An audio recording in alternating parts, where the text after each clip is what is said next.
Retenus dans leur bus pendant 12 heures à Manille, aux Philippines. Au moins 7 d'entre eux ont trouvé la mort. Le forcené, un ancien policier, a été abattu par les forces de l'ordre. Le récit de Régis Nussbaum. Pris au piège dans leur bus, ils jettent un coup d'œil ou tentent d'appeler à l'aide.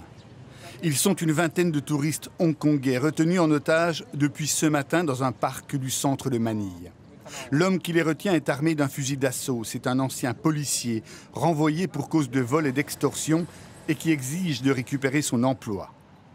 Pour expliquer son geste, le preneur d'otage a écrit ces quelques mots: une grosse connerie pour corriger une injustice.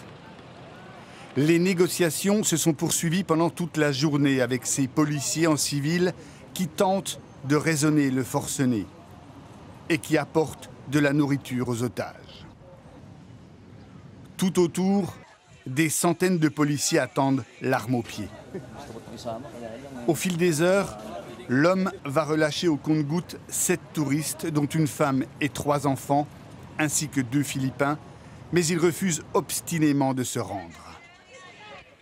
Les autorités vont attendre la nuit pour lancer l'assaut. Les policiers brisent les vitres et tentent de pénétrer à l'intérieur du bus, mais ils doivent reculer sous les tirs du forcené.